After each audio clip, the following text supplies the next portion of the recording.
The most powerful woman in Europe didn't die quietly. She fell suddenly violently in the heart of the Winter Palace, and within hours, the greatest scandal in royal history was born. On a cold November morning in 1796, the palace that had witnessed coups, coronations, and executions now watched something far more unsettling: the final breaths of Catherine the Great and the beginning of a lie that would outlive her. Before we dive further, drop a quick comment and tell me where you're watching from. I love seeing how far these stories reach. Catherine Roman II lies unconscious on her massive imperial bed, the velvet canopy looming above her like a dark red sky. Only hours earlier, she had collapsed in a small private bathroom, her body folding to the marble floor without a cry. Servants lifted her in a panic, rushing her through gilded corridors lit by trembling candle flames.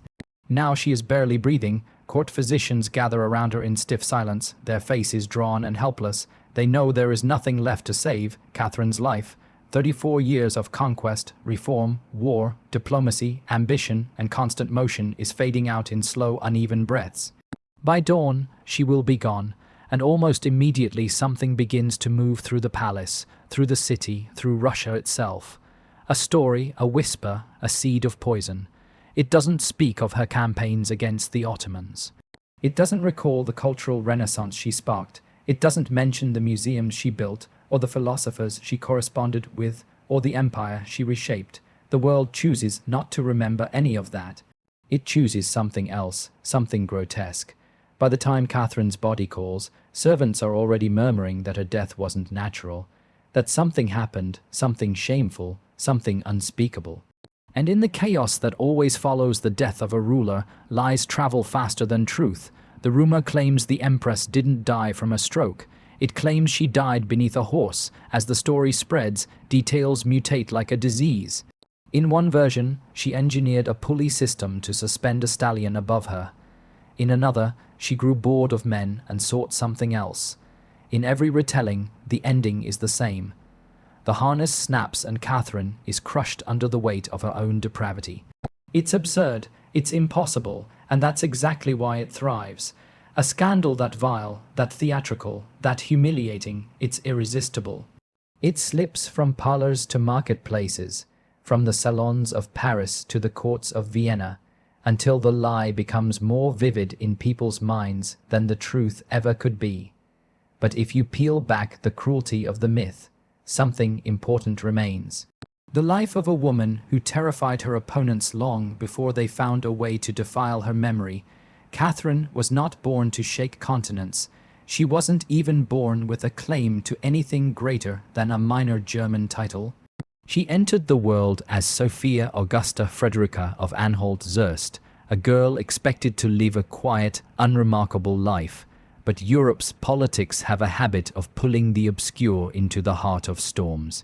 At 14, she was singled out by the Russian court as a potential bride for the heir to the throne. That heir was Peter, the future, Peter Roman III, a boy who would one day prove disastrously unfit to rule. But in 1744, none of that was known. All anyone saw was an opportunity for a strategic marriage. Sophia's father delivered a single piece of advice before she left. Russia will not adapt to you. You must adapt to Russia, and she did. The young girl traveled across frozen Europe. Arriving in St. Petersburg with the determination of someone who understood this was her one chance to escape insignificance. She converted to the Orthodox faith, took the name Catherine, and married Peter in a grand ceremony meant to symbolize stability and unity. But behind the spectacle, the marriage was a slow-moving disaster. Peter was erratic, vindictive, emotionally stunted. He openly insulted Catherine before the court. He spent more time playing with Prussian toy soldiers than attempting to lead an empire. He paraded mistresses before her, and their marriage for years remained unconsummated, a humiliation that Catherine endured in tense silence. Every humiliation forced her further inward. Every insult sharpened her understanding of power. Every cold night beside a man who despised her pushed her closer toward the truth she eventually embraced. Survival required transformation, so Catherine transformed. She mastered Russian until she spoke it more eloquently than many nobles. She consumed books by the hundreds, histories, political treatises, philosophical works, anything that could teach her how to navigate a hostile court. She built alliances, not loudly, but quietly, methodically, forming bonds that Peter was too arrogant to notice. In secret, she created a foundation of influence strong enough to hold up a throne, and then came the moment that tipped everything. Empress Elizabeth died in 1761, and Peter ascended the throne. What followed was a catastrophe nearly unmatched in Russian history. Peter alienated the Orthodox Church with abrupt Lutheran impositions. He infuriated the army by praising Prussia, the very nation Russia had defeated after years of bloodshed. He pushed reforms that offended every layer of the nobility. And worst of all, he made it clear he intended to rid himself of Catherine by divorce, by exile, possibly by imprisonment. He had no idea how dangerous she had become. For 17 years, Catherine had been preparing for a moment like this. 17 years of watching, learning, enduring, calculating, and in 1760, when Peter marched blindly toward his own destruction, she acted backed by the Imperial Guard and the Olaf brothers, one of whom was her lover. Peter was forced to abdicate. Within days he was dead. Catherine took the throne at 33. A woman with no Russian blood had just seized the largest empire in Europe. And that moment, that act is the shadow under which every rumor, every whisper, every obscene lie would eventually grow. Because some people never forgive a woman for surviving, and they never forgive her for winning. Catherine came to power the way storms arrive. Suddenly, violently, with a force nobody could ignore. Once she took the throne, there was no hesitation, no gentle transition, no pause for breath. She ruled immediately, decisively, as if she had been preparing her entire life for this single moment. Because the Russia she inherited was enormous but unstable, a vast icy beast stitched together from conquered lands, fragile loyalties, and centuries of fear. To rule, it required more than authority. It required imagination. It required will. It required a kind of relentless ambition that few men possessed, and almost no woman was ever allowed to display.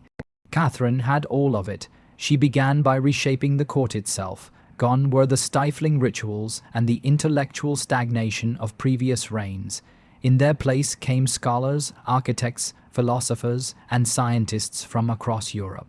Petersburg, a city of cold stone and colder politics, started to glow with something new, ideas. Catherine devoured these ideas. Voltaire, Diderot, Montesquieu, their works filled her libraries and her private thoughts. She didn't just read them, she challenged them, wrote to them, debated their theories from thousands of miles away. For nearly 15 years, she corresponded with Voltaire, and in a strange way, he became her public ally. In Paris, he called her the Northern Star and defended her image as an enlightened monarch. But while Europe discussed her intellect, Catherine focused on something more dangerous: expansion. Russia's borders had always been the source of its insecurity. Too long to defend, too thinly held, too vulnerable to enemies on all sides, Catherine intended to change that forever. Her armies moved like winter wind across the Black Sea frontier. She launched 2 major wars against the Ottoman Empire, shattering Turkish power in the region and securing Russia a permanent foothold on the Black Sea. Crimea fell under her control in 1783, transforming Russia into a naval force that Europe could no longer ignore. In the West, she carved Poland apart piece by piece, participating in 3 partitions that erased the country from the map. With each political maneuver, each treaty signed under pressure of Russian guns, her empire swelled. The map of Europe was no longer shifting around her. She was the one shaping it, and yet Catherine's ambition reached even further. She dreamed of resurrecting the fallen Bontine Empire, placing her grandson Constantine on a newly reborn Greek throne. The plan known as the Greek Project was bold enough to seem mad, but Catherine did not think in small terms. She saw empires like chessboards, and she intended Russia to become the most powerful piece in the game. The project never materialized, but the attempt itself revealed who she truly was, a ruler who refused to accept limits, even the limits of history. Inside her empire, she pursued a different kind of conquest, culture. She gathered art with the hunger of a collector who knew she was building something eternal. Masterpieces from Italy, France, Holland, and beyond were shipped to St. Petersburg in endless crates. The collection grew so massive that she built a new wing of the palace simply to house it.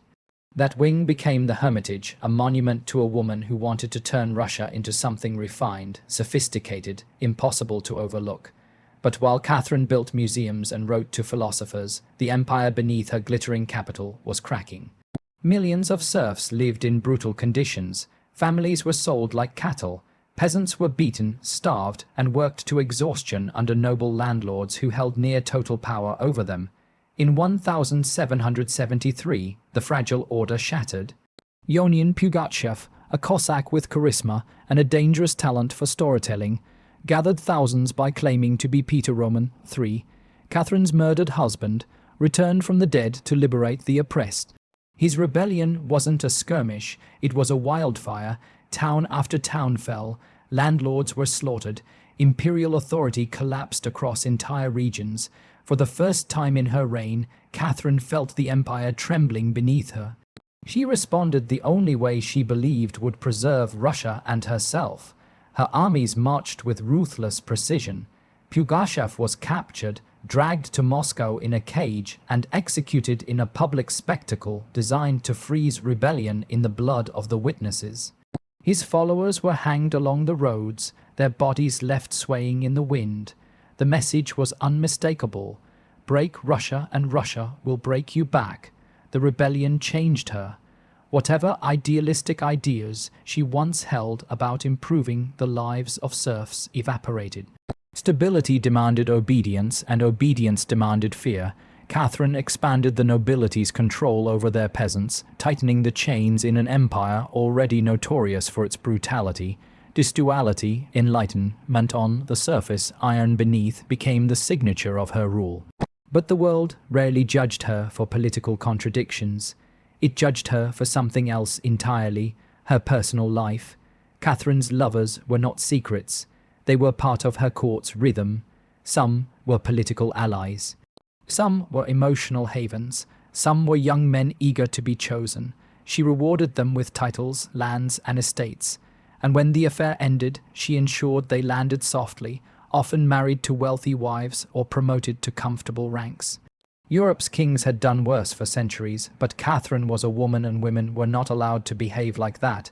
Her enemies seized on every relationship. They whispered that she was reckless, depraved, insatiable. They painted her as an empress ruled by lust rather than strategy, ignoring the fact that many of the men she chose also helped her govern. They ignored the nuance and printed the caricature.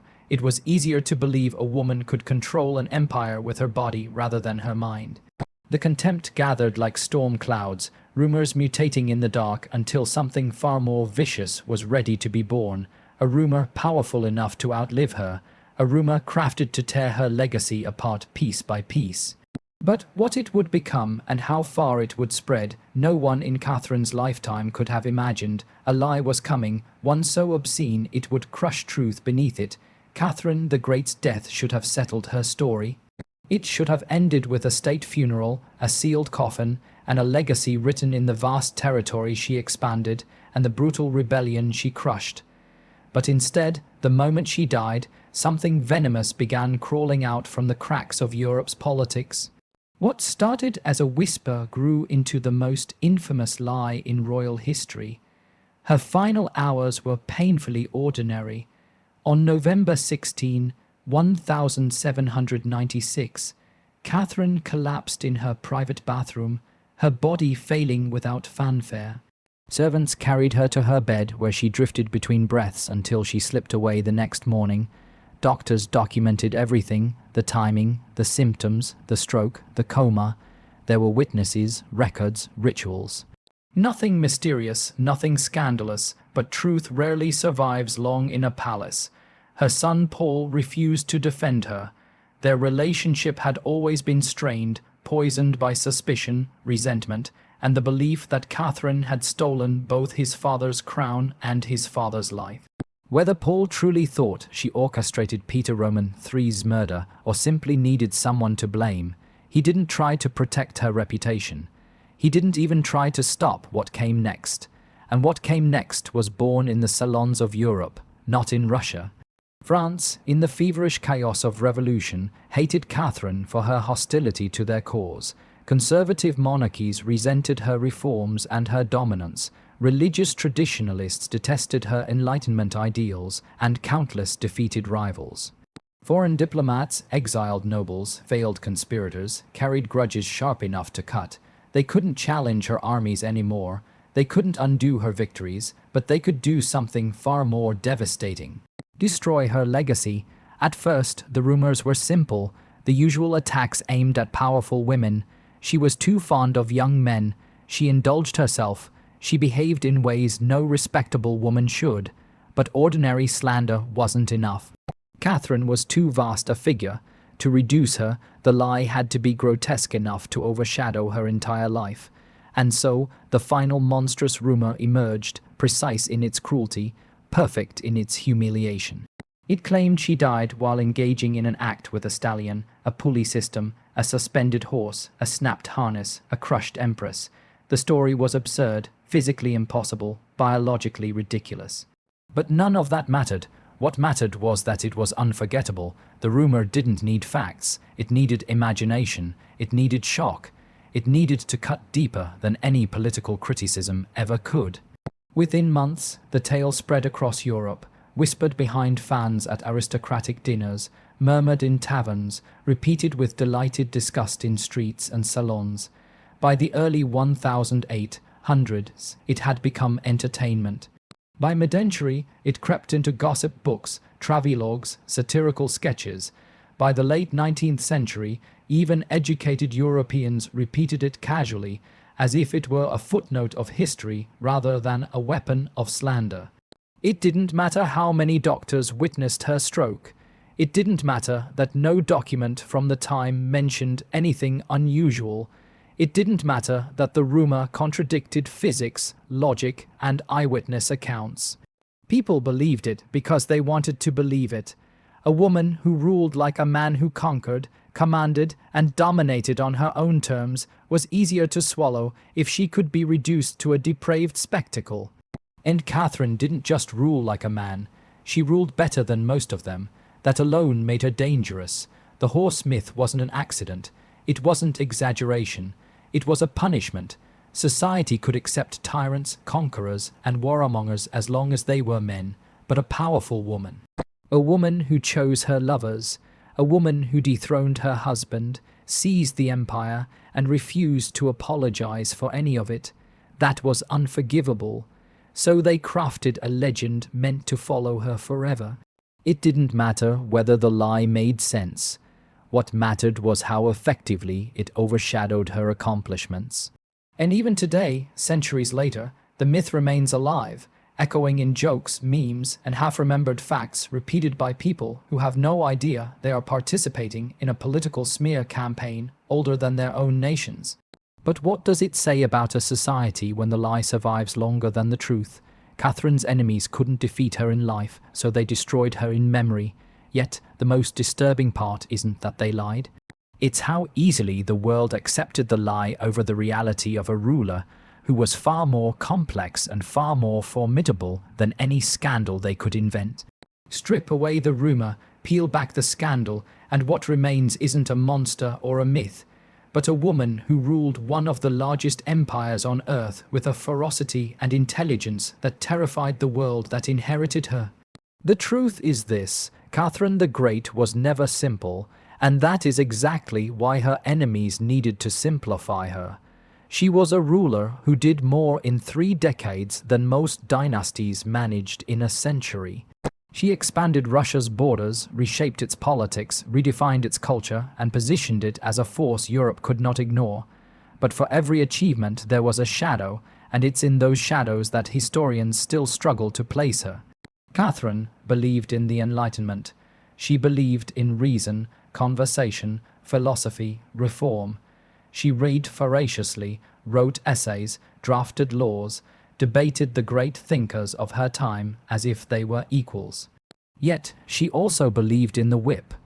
She strengthened the nobility's grip over millions of serfs, locking them further into lives of inherited suffering. She crushed rebellions with brutal efficiency, executed dissident, and tightened her hold on the empire whenever it trembled. Her kindness had limits, her mercy had boundaries, her patience evaporated the moment her rule was challenged. This contradiction wasn't a flaw, it was the engine of her power. She understood that ruling an empire required two languages.